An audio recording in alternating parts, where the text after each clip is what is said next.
Guys, আজকে চলে যাচ্ছি হচ্ছে যে বসুন্ধরা সিটিতে বিজয় মেলা দেখার জন্য। এখানে আমি আসার পর তো এই পাশে দেখলাম যে পুরাই কারণ বাজার।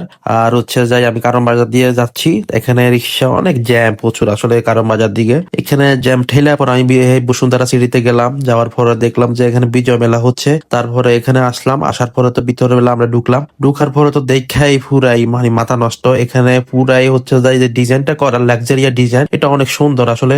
তারপরে হচ্ছে আমি উপর নিচ থেকে হচ্ছে উপরের দিকে যাচ্ছি, যেখানে হচ্ছে যাই যেহেতু মেলা মিলছে এখানে উপরে নিচে দুই সব জায়গায় আমি ঘুরতেছি। আর হচ্ছে ঘুরতে ঘুরতে ঘুরতে ঘুরতে আমি উপরে গেলাম। যাওয়ার পরে দেখলাম যে সব জায়গায় সবগুলো শোরুমে ডিসকাউন্ট চলতেছে 50%, তারপরে যা হচ্ছে আপনার 30%, 70%, এভাবে 20%, সব জায়গায় ডিসকাউন্ট চলতেছে এখন বিজয় মেলা উপলক্ষে। তারপরে আমি দেখলাম এক্সপোর্ট কালেকশন গুলা, যেগুলা হচ্ছে আমি পড়ি ফাই সময় এগুলাই পড়ি আমি, এক্সপোর্ট কালেকশন যেগুলা। তো দেখতেছি সবগুলা দেখি কেমন লাগে। ব্লেজার আছে এখানে, শার্ট আছে, তারপরে দেখা হচ্ছে পাঞ্জাবিও আছে ওপাশ দিয়ে। আমি হচ্ছে শার্ট দেখলাম আর ব্লেজার দেখলাম, দেখি আমার পছন্দ হয় কিনা। বাট তারপরে যা হচ্ছে যে আমি তারপরে দেখতেছি আর ঘুরতেছি, দেখলাম মানুষ সবাই কেমন কেনাকাটা হচ্ছে আর বেচা বিক্রি কেমন হচ্ছে। তো দেখতে দেখতে আমার পুরো সময়টাই হচ্ছে যাই হয়ে গেছে। তারপরে হচ্ছে আমি দেখতেছি, দেখার পরে দেখলাম যে মানুষজন আসলে প্রচন্ড ভিড়। আপনারা চাইলেও এখানে আসে দেখতে পারেন সময় মানে সময় কাটানোর জন্য।